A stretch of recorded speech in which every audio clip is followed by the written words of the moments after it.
Israel Iran വെടിനിർത്തലുമായി ബന്ധപ്പെട്ട് അമേരിക്കയ്ക്ക് എന്തായിരുന്നു ഇത്ര താല്പര്യം എന്നതിനെക്കുറിച്ചുള്ള ഒരു പഠന റിപ്പോർട്ട് ഇപ്പോൾ പുറത്തു വന്നിരിക്കുകയാണ്. യുദ്ധം കഴിഞ്ഞാൽ അല്ലെങ്കിൽ വെടിനിർത്തൽ വിഷയം കഴിഞ്ഞാൽ പിന്നീട് ലാഭനഷ്ടത്തെക്കുറിച്ചും തന്ത്രപരമായിരിക്കുന്ന നീക്കങ്ങൾ നടത്തിയതിനെക്കുറിച്ചും യുദ്ധത്തിലുണ്ടായിരിക്കുന്ന പോരായ്മകൾ പരാജയങ്ങൾ ഈ വിഷയത്തെക്കുറിച്ച് രാജ്യം പഠിക്കുക എന്നുള്ളത് സ്വാഭാവികമാണ്. വരാൻ പോകുന്ന ഒരു യുദ്ധത്തെ അഭിമുഖീകരിക്കാൻ വേണ്ടി ഇത് നിർണായകമാണ് എന്നതിൻ്റെ അടിസ്ഥാനത്തിലാണ് സതുദ്ദേശത്തോടു കൂടി തന്നെ ഇത്തരം കാര്യങ്ങളൊക്കെ സൂക്ഷ്മതയോടുകൂടി പഠിക്കുന്നത്. ഇപ്പോൾ പുറത്തിറങ്ങിക്കുന്ന കണക്ക് പ്രകാരം പ്രതിരോധം ഇസ്രായേലിൻ്റെ അകത്ത് പ്രതിരോധം തീർക്കാനുള്ള വലിയ സാമ്പത്തികം ഇറക്കിയത്, അതിൻ്റെ സംവിധാനങ്ങളെല്ലാം ചെയ്തത് അമേരിക്കയാണ് എന്ന് അവർ തന്നെ സമ്മതിക്കുന്നു. താഡ് സിസ്റ്റം ഉപയോഗിച്ചാണ് പരമാവധി ഇറാൻ്റെ മിസൈലുകളെ പ്രതിരോധിക്കാൻ വേണ്ടി പ്രതിരോധിച്ചതും. അതിൻ്റെ കണക്ക് പറയുന്ന സമയത്ത് ഇങ്ങനെയാണ്: ഏകദേശം അമേരിക്കയുടെ കൈവശത്തിലുള്ള 20% പ്രതിരോധ സംവിധാനമായിരിക്കുന്ന താഡ് തീർന്നു പോയിരിക്കുന്നു. അത് ഇസ്രായേലിന് വേണ്ടിയിട്ട് സഹായം നൽകിയതാണ്. വലിയ രീതിയിലുള്ള സാമ്പത്തിക ബാധ്യത ഈ ഒരു വിഷയത്തിൽ അമേരിക്കക്കുണ്ടായിട്ടുണ്ട്. അത് തീർക്കാൻ വേണ്ടി നിലവിലെ സാഹചര്യത്തിൽ ഇസ്രായേലിന് സാധിക്കുകയില്ല. $12 മില്യൺ ഒരു താഡിൻ്റെ വില കണക്കാക്കുന്നത്. അതിശക്തമായിരിക്കുന്ന മിസൈലുകൾ 1500 കിലോമീറ്റർ ദൂരത്ത് നിന്ന് പറന്നു വന്ന് ഈ ഭൂമിയിലേക്ക് വീഴുക എന്ന് പറയുന്ന സമയത്ത് വലിയ നാശനഷ്ടങ്ങൾ, 10 നില ബിൽഡിംഗ് തകർന്ന് തരിപ്പണമാവാൻ ഇറാൻ ഉപയോഗിക്കുന്ന ഒരു ബാലിസ്റ്റിക് മിസൈൽ മതി എന്നാണ് കണക്ക്. അപ്പോൾ അതിൻ്റെ കാഠിന്യവും അതിൻ്റെ ശക്തിയും അതുണ്ടാക്കുന്ന നാശനഷ്ടത്തെക്കുറിച്ചും നമുക്ക് ഊഹിക്കാവുന്നതേ ഉള്ളൂ. അങ്ങനത്തെ ഒരു മിസൈലിനെ പ്രതിരോധിക്കാൻ $12 മില്യൺ എങ്കിലും ചിലവ് വരും എന്നുള്ളതാണ്. 810 മുതൽ ഈ കണക്ക് പ്രകാരം നോക്കുന്ന സമയത്ത് അമേരിക്ക ചിലവാക്കിയത് $810 മുതൽ $1.215 ബില്യൺ എങ്കിലും ചിലവഴിച്ചിട്ടുണ്ട് എന്നുള്ളതാണ്. മഹാസാമ്പത്തിക ബാധ്യതയാണ് യഥാർത്ഥത്തിൽ ഇറാൻ ഇസ്രായേൽ യുദ്ധവുമായിട്ട് ബന്ധപ്പെട്ട് അമേരിക്കയ്ക്ക് നേരിടേണ്ടി വന്നത് എന്ന് ചുരുക്കം. ഇങ്ങനെ മുന്നോട്ട് പോവുകയാണെങ്കിൽ രാജ്യം ഒരു യുദ്ധത്തെ അഭിമുഖീകരിക്കേണ്ട ഒരു സാഹചര്യം വന്നാൽ, അഥവാ അമേരിക്ക ഒരു യുദ്ധത്തെ അഭിമുഖീകരിക്കേണ്ട ഒരു സാഹചര്യം വന്നാൽ, താഡ് സിസ്റ്റം പോലെയുള്ള പ്രതിരോധ സംവിധാനം വല്ലാതൊന്നും ഉപയോഗിക്കാൻ കഴിയാത്ത വിധം ഇതിന് നാശങ്ങൾ അല്ലെങ്കിൽ നഷ്ടങ്ങൾ വന്നിരിക്കുന്ന 20%, ഒരു രാജ്യത്തിൻ്റെ പ്രതിരോധ സംവിധാനത്തിൻ്റെ 20% ഇസ്രായേൽ യുദ്ധത്തെ പ്രതിരോധിക്കാൻ വേണ്ടി തീർന്നിട്ടുണ്ട് എന്ന് പറയുമ്പോൾ ആ രാജ്യത്ത് നടന്നിരിക്കുന്ന യുദ്ധത്തിൻ്റെ കാഠിന്യവും ഗൗരവവും നിസ്സാരമായിട്ട് കാണാൻ വേണ്ടി സാധിക്കില്ല എന്ന് ചുരുക്കം. അമേരിക്ക വളരെ അടിയന്തരമായ രീതിയിൽ ഈ വിഷയത്തിൽ ഇടപെട്ടുകൊണ്ട് യുദ്ധവിരാമം ഉണ്ടാക്കണമെന്ന് ഇസ്രായേലിനോട് പറയാനുള്ള പ്രധാന കാര്യം അത് തന്നെയാണ്. കാര്യം വലിയ സാമ്പത്തിക ബാധ്യതയുള്ള ഇസ്രായേലിനെ സംബന്ധിച്ചിടത്തോളം അത് തിരിച്ചുകൊണ്ട് അമേരിക്കക്ക് നൽകുക അല്ലെങ്കിൽ കടബാധ്യത തീർക്കുക എന്ന് പറഞ്ഞാൽ വരാൻ പോകുന്ന ഒരു 5 വർഷത്തിനിടയിലൊന്നും സാധിക്കുകയില്ല എന്ന് കൃത്യമായ രീതിയിൽ അമേരിക്കക്ക് ബോധ്യമായിരിക്കുകയാണ്.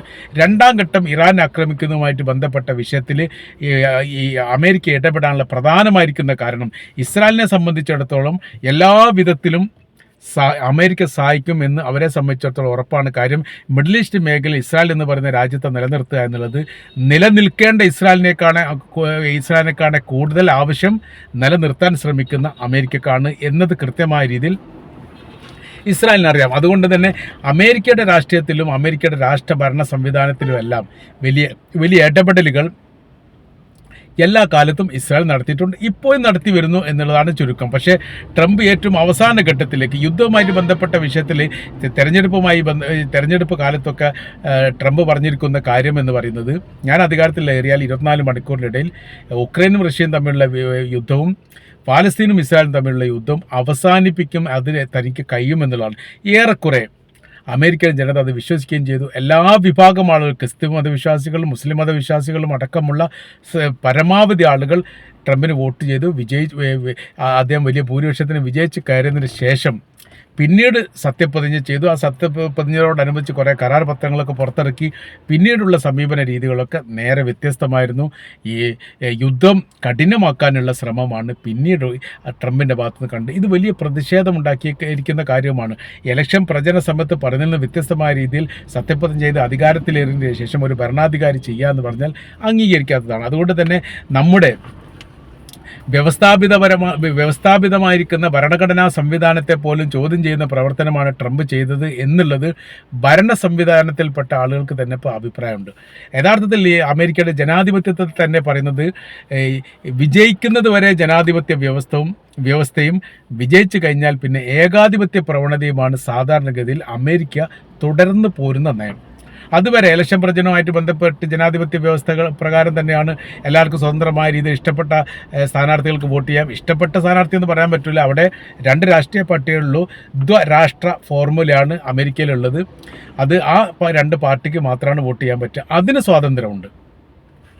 ആ സ്വാതന്ത്ര്യം ഉപയോഗിച്ചുകൊണ്ടാണ് യഥാർത്ഥത്തിൽ എന്ത് ചെയ്യുന്നത്, വോട്ടവകാശം വഹിക്കും. വോട്ടവകാശം വിനിയോഗിച്ചുകൊണ്ട് ഒരു പ്രസിഡന്റ് അധികാരത്തിലേറി കഴിഞ്ഞാൽ പിന്നെ പ്രസിഡൻഷ്യൽ ഏകാധിപത്യ സംവിധാനമാണ് ചരിത്രത്തിൽ ഉടനീളം ആ രാജ്യത്തുള്ള അമേരിക്കയുടെ പ്രസിഡന്റ് നടത്തിയുള്ളൂ. പിന്നീട് ജനാധിപത്യ സംവിധാനത്തെക്കുറിച്ച് സംസാരിക്കുന്നതും വികാരഭരിതനാകുന്ന കാര്യങ്ങളൊന്നും സാധാരണ ഗതിയിൽ ഉണ്ടാവാറില്ല. അങ്ങനെ ഉണ്ടാവുന്നുണ്ടെങ്കിൽ എന്ത് ചെയ്യണം, ഇയാൾ അടുത്ത പ്രതിപക്ഷ നേതാവായിട്ട് മാറണം. ആ സമയത്ത് മാത്രമാണ് പിന്നീട് അത് ഉണ്ടാവുക എന്ന് ചുരുക്കം. ഇപ്പോഴത്തെ സാഹചര്യങ്ങളും അവസ്ഥകളും എന്ന് പറയുന്നത് സങ്കീർണമാണ്. വലിയ ബാധ്യതയും വലിയ വിഷയങ്ങളും ഓരോരോ ദിവസം കൂടി വരുന്നു. ഗസക്കകത്ത് ഇപ്പോൾ ഈ ബോംബ് സ്ഫോടന സംവിധാനങ്ങൾ നടക്കുന്നില്ല എന്നുള്ളത് ഇപ്പോൾ നമുക്കറിയാവുന്നതാണ്. അത് കുറച്ച് കാലമായി, ഒരു 10-15 ദിവസം, 2 ആഴ്ചയോളമായി ഏകദേശം ബോംബ് സ്ഫോടനം നടത്തുന്ന ഒരു പരിപാടി ഗസക്കകത്ത് നടത്തുന്നില്ല. ഇപ്പോൾ അവർ ചെയ്യുന്ന പ്രവൃത്തി എന്ന് പറഞ്ഞാൽ വെടിവെച്ച് കൊല്ലുന്ന പ്രവർത്തനമാണ് ചെയ്യുന്നത്. അതിൻ്റെ 2 കാരണം അതിൽ പറയുന്നുണ്ട്. ഒന്ന്, അവരുടെ കയ്യിൽ ബോംബ് പരമാവധി കഴിഞ്ഞിരിക്കുന്നു. പിന്നെ യുദ്ധവിമാനവുമായിട്ട് ബന്ധപ്പെട്ട് ഇന്ധനം അടിക്കാനുള്ള സാമ്പത്തിക ബാധ്യത പോലും ഉണ്ടാവുന്ന രീതിയിലേക്ക് കാര്യങ്ങൾ എത്തിയിരിക്കുന്നു. അതുകൊണ്ട് എന്ത് ചെയ്യണം, ഈ ഗസയുമായിട്ട് ബന്ധപ്പെട്ട് സമാധാനം ഉണ്ടാക്കുമ്പോൾ യഥാർത്ഥത്തിൽ ഇസ്രായേലിൻ്റെ പ്രധാനമന്ത്രി രാജിവെക്കേണ്ടി വരും. അപ്പോൾ അങ്ങനത്തെ ഒരു ഉദ്ദേശം അവർക്കില്ല.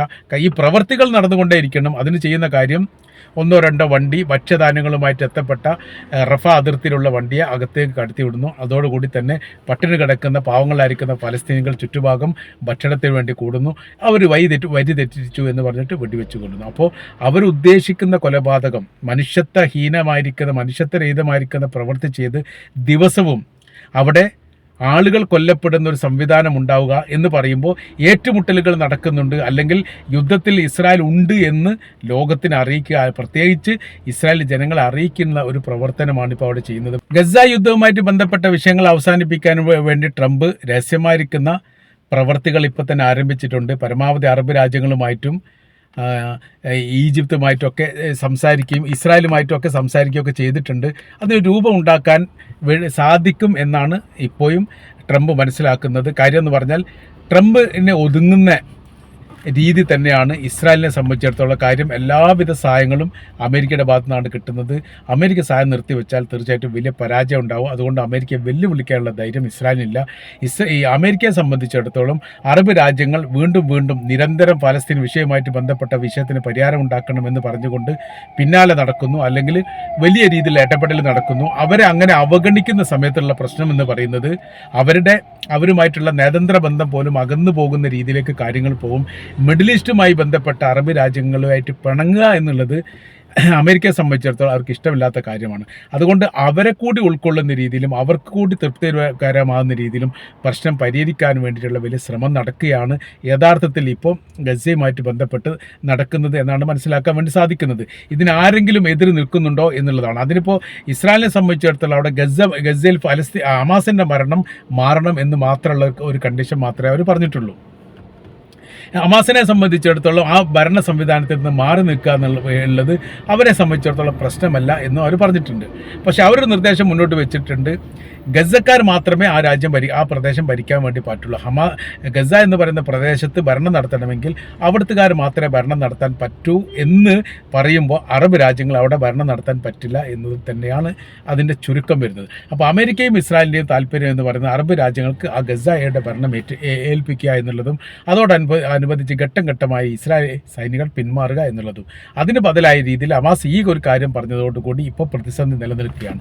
കാര്യമെന്ന് പറയുന്നത് ഭരണത്തിൽ നിന്ന് മാറാൻ വേണ്ടിയിട്ട് ഹമാസ് തയ്യാറാണ്. പക്ഷേ വിഷയമെന്ന് പറയുന്നത് മറ്റുള്ള ഒരു രാജ്യത്തിൻ്റെ കയ്യിലേക്ക് ആ ഭരണം നൽകുകയില്ല. അതിന് അവർ പറയുന്ന ഒരു പ്രധാനമായിരിക്കുന്ന കാര്യം, അറബ് രാജ്യങ്ങളെ സംബന്ധിച്ചിടത്തോളം സൗദി അറേബ്യ ആണെങ്കിലും UAE ആണെങ്കിലും ഈജിപ്ത് ആണെങ്കിലും ഖത്തർ ആണെങ്കിലും ഈ രാജ്യങ്ങളുടെ കയ്യിലേക്ക് ഭരണം എത്തിക്കഴിഞ്ഞാൽ അവരെല്ലാവരും അമേരിക്കയുമായിട്ട് വലിയ ബന്ധമുള്ളവരാണ്. അമേരിക്കയുമായിട്ട് ബന്ധമുള്ള രാജ്യങ്ങളൊക്കെ ഇസ്രായേലുമായിട്ട് ബന്ധമുള്ളവരാണ്. അപ്പോൾ രാജ്യത്തിനോട് സഹകരണമുള്ള രീതിയിലേക്ക് കാര്യങ്ങൾ പോയി കഴിഞ്ഞാൽ പിന്നീട് ഗസയുടെ ഭരണം എന്ന് പറയുന്നത്, അല്ലെങ്കിൽ ഗസയുടെ ഭാവി എന്ന് പറയുന്നത് വലിയ രീതിയിലുള്ള വിഷയത്തിലേക്ക് കാര്യങ്ങളെത്തും. ഗസ നിവാസികൾക്ക് അവരുടെ വികസന സംബന്ധമായിരിക്കുന്ന, ഭാവി സംബന്ധമായിരിക്കുന്ന, വിദ്യാഭ്യാസ സംബന്ധമായിരിക്കുന്ന കാര്യത്തെക്കുറിച്ച് ഒരു അഭിപ്രായം പറയാൻ പോലും പറ്റാത്തൊരു സാഹചര്യങ്ങൾ സൃഷ്ടിക്കുകയാണ് യഥാർത്ഥത്തിൽ അറബ് രാജ്യങ്ങളുടെ കൈവശത്തിലേക്ക് ഭരണം ഏൽപ്പിച്ചാൽ എന്നൊരു നിലപാട് ഹമാസിനുണ്ട് എന്നതിനാലാണ് യഥാർത്ഥത്തിൽ ഇപ്പോൾ ഈ വിഷയവുമായിട്ട് ബന്ധപ്പെട്ട പ്രതിസന്ധി നിലനിൽക്കുന്നത്. ഇനി അത് അതിജീവിക്കാനും മറ്റ് പോംവഴികൾ ഉണ്ടാക്കാനും അല്ലെങ്കിൽ ചെറിയ വിട്ടുവീഴ്ച കാര്യങ്ങളൊക്കെ ചെയ്യാൻ വേണ്ടി സാധിക്കുമോ എന്നുള്ളതാണ് ലോകം ഉറ്റുനോക്കുന്നത്.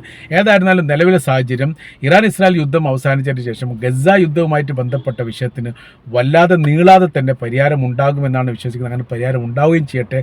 കാര്യം ഓരോരോ ദിവസവും 10ഉം 20ഉം കുട്ടികളും സ്ത്രീകളും അവിടെ കൊല്ലപ്പെടുന്നുണ്ട്. കൊല്ലപ്പെടുന്ന കുട്ടികളെല്ലാം തെറ്റ് ചെയ്തവരല്ല, ഭക്ഷണത്തിന് വേണ്ടി വരി നിൽക്കുന്ന പട്ടിണി പാവങ്ങളായിരിക്കുന്ന ആളുകൾക്ക് നേരെയാണ് ഇസ്രായേൽ എന്ന് പറയുന്ന ക്രൂരന്മാരായിരിക്കുന്ന സൈനികർ വെടിവെക്കുന്നത്.